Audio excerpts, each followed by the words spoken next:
Deltan Dallagnol, da Lava Jato, eleito deputado federal e o mais votado do nosso estado, é o nosso convidado. Estamos conversando com ele, a participação também do nosso colega, o João Azevedo, que é o nosso gerente de jornalismo na Band. João.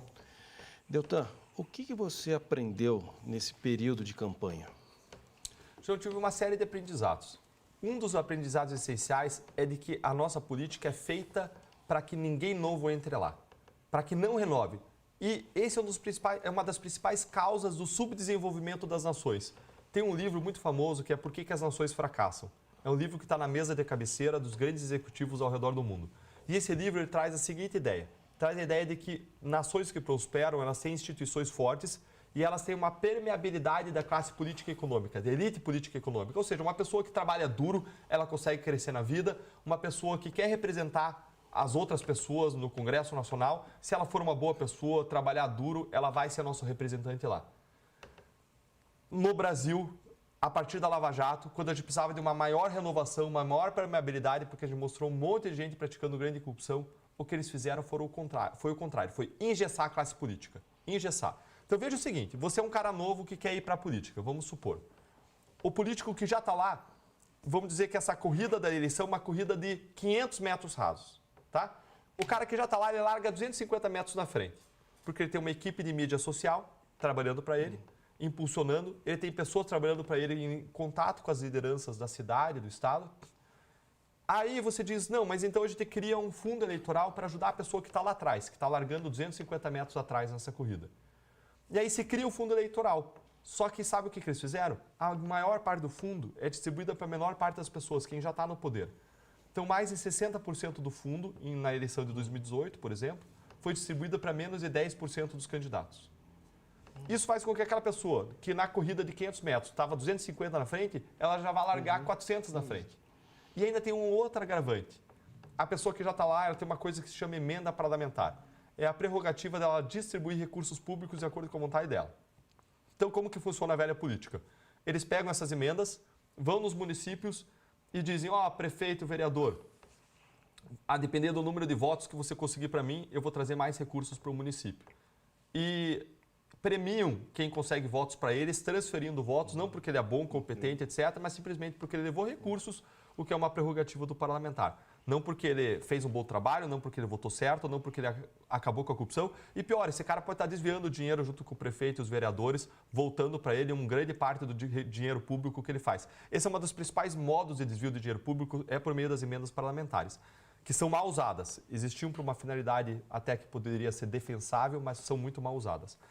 Então você tem um cenário em que o cara que já tem o poder, ele larga lá na frente. É muito difícil a renovação quando a gente precisa de mais dela. E nós temos outro problema, a tecnologia trazia uma esperança, através da internet, democratização da informação, todos vão poder se manifestar. Só que vem o subproduto, que é essa confusão que foi criada, onde tem muita gente, porque agora qualquer um tem acesso, qualquer um pode ter um canal. E você vê que a confusão é gigante, e confusão inclusive de pessoas que não tiveram o mínimo preparo para entender o mundo político, o funcionamento das instituições.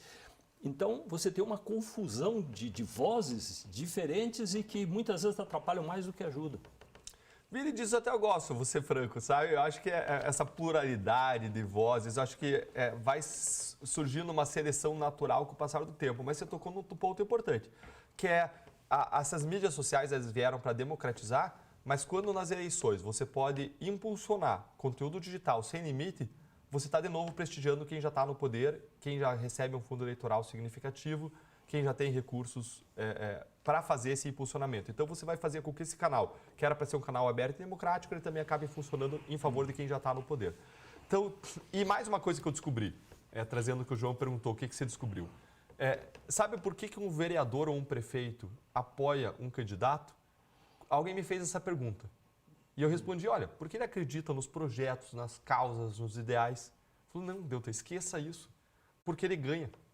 Porque os candidatos vão chegar lá e vão dizer assim, quanto que você quer para fazer a minha campanha? Na verdade, ele está perguntando, quanto você quer para transferir os teus votos como prefeito e vereador para mim?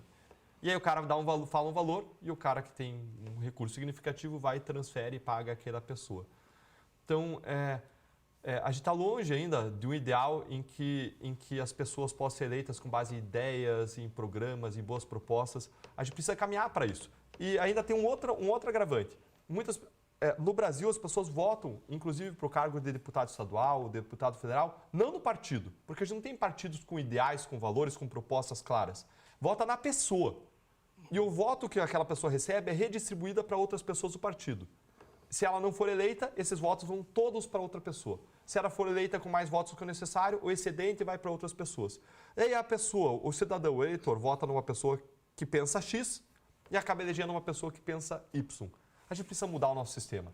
E um dos mecanismos, um dos caminhos é a gente criar também um voto distrital ou um distrital misto para que a pessoa não precise gastar no estado inteiro do Paraná para ser eleita, mas ela possa ser eleita porque ela fez um bom trabalho dentro de um bairro ou dentro de uma cidade menor. Então você divide o estado em distritos e alguém dali vai ser eleito, a pessoa que fez o melhor trabalho, que é reconhecida pela comunidade. Hoje, como o nosso distrito é um estado, essa pessoa que fez um bom trabalho numa cidade menor, ela não tem a menor chance.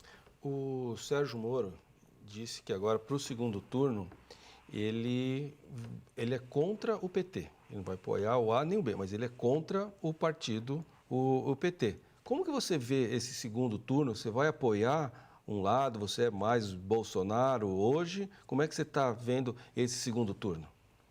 Eu sou radicalmente contra o PT e o que ele representa. Por 7 razões. Mensalão, petrolão, o aumento da violência ao longo do governo do PT e desde 2017 diminuiu radicalmente. O aparelhamento das estatais e o roubo nas estatais, a censura, o apoio a ditaduras e, ainda por cima, a crise econômica. A maior crise econômica da história aconteceu no final do governo Dilma em razão de políticas econômicas equivocadas do governo Lula e do governo Dilma. Eu tenho muitas razões. E em relação à corrupção, ninguém me contou, eu vi. Eu vi a corrupção, eu investiguei, eu processei, eu vi ela acontecer e ela não era apenas uma estratégia de enriquecimento dos envolvidos, o que por si só já é péssimo, é horrível, é trágico, porque está roubando a pessoa que morre lá na fila do hospital para uma cirurgia, está roubando a pessoa que morre numa estrada esburacada, num acidente, está roubando a oportunidade e o futuro das pessoas que estão numa escola ruim, pública, que não tem recursos para dar uma boa educação. Então, por si só, essa corrupção, o desvio do dinheiro é trágico. Agora é pior do que isso. Eles reinvestiam boa parte do dinheiro para perpetuação do seu poder. É um esquema de perpetuação do poder no Brasil, na América Latina, em que eles fraudavam a democracia, reinvestindo propinas, porque existem várias pesquisas que mostram que quanto mais dinheiro você investe numa eleição, maior o número de votos que recebe. E quando eles investiam pesadamente dinheiro de propina nas eleições, muito mais do que os fundos que existiam até, o que eles estavam fazendo era fraudar a democracia para eles continuarem no poder, para só eles ganharem. Eles estavam trapaceando no jogo democrático. Então, contra o PT e contra Lula, eu vou apoiar o governo e a candidatura do presidente Jair Bolsonaro. Com restrições ou politicamente você tem que ter uma posição fechada, favorável? Eu tenho ressalvas, eu sempre tive críticas ao governo, elas são públicas, todos as conhecem. Agora, diante do cenário em que nós temos que escolher entre o presidente Jair Bolsonaro e o governo do PT e Lula voltarem ao poder com todos os males que eu mencionei, eu vou defender a candidatura do presidente Jair Bolsonaro. Vai pedir voto? Eu já me expressei publicamente e eu acredito que essa é uma importante sinalização. A gente ainda está no processo de reflexão sobre como deve ser a melhor estratégia para segundo turno, mas eu vou trabalhar pela eleição do presidente Jair Bolsonaro. Mas marcando uma posição de neutralidade depois da eleição com relação ao trabalho, porque aí é algo que você vai ser cobrado pela votação que teve, pela sua história. Imagino que isso seja um motivo de preocupação. Como é que vai ser a sua ação para passar a visão de que você está cumprindo aquilo que propôs? Eu sou um político independente, eu vou trabalhar pelo Brasil. O meu compromisso é com o brasileiro, é com causas, é com propostas. Se vier uma proposta ruim, seja do governo A, do governo B, do governo C, eu não vou apoiar uma proposta ruim, que é ruim para a sociedade. Isso seria trair quem me depositou a confiança por meio do voto, trair os eleitores e mais, trair os valores básicos de amor, de serviço à sociedade. Então, eu vou defender o Brasil e os brasileiros, seja qual for o governo. Agora, eu tenho mais afinidades, maior afinidade com pautas do governo Bolsonaro conservadoras, pautas de defesa da família, da vida, da possibilidade da pessoa, do brasileiro, ter uma arma para defender a sua família em casa ou na zona rural. Tenho mais afinidade com as pautas do governo Bolsonaro, mas como eu disse, eu tenho também ressalvas e críticas. João, temos 2 minutos, a sua pergunta. Não, eu só quero te desejar sucesso, né, nessa nova empreitada e que você deixe um recado, né, pro nosso telespectador. E como é que vai ser o seu primeiro dia? Porque é mais ou menos como um aluno que está no primeiro dia de aula, né? Como é que você imagina que vai ser esse primeiro dia? Tem um porção de inimigos lá dentro. Olha, eu tenho ainda muito que aprender ainda para chegar no primeiro dia lá e saber qual é o meu lugar, qual é a sala. Eu costumava brincar que quando eu chegar lá, eles vão me colocar, eu vou perguntar onde é que está a minha sala. Vão dizer, por aqui, por aqui, por aí. Eu vou chegar num lugar que vai ser do lado do banheiro, embaixo da escada, né? Agora, o recado que eu queria deixar para as pessoas é, a gente encerrou, agora, com essa eleição, a gente encerrou uma corrida de 100 metros rasos. Mas ao mesmo tempo que a gente encerrou essa corrida, a gente está começando uma maratona. É uma maratona rumo à transformação. E nessa maratona eu vou precisar da ajuda de vocês. Eu vou precisar das pessoas conosco para gerar essa transformação. Por isso eu vou estar informando as pessoas toda hora nas redes sociais, nos grupos de WhatsApp, levando informações, buscando traduzir o que está acontecendo no Congresso para as pessoas, para que a gente possa construir essa mudança, como eu disse, baixo para cima, porque se a gente ficar esperando que ela venha de cima para baixo, ela não vai acontecer. 30 segundos para fechar.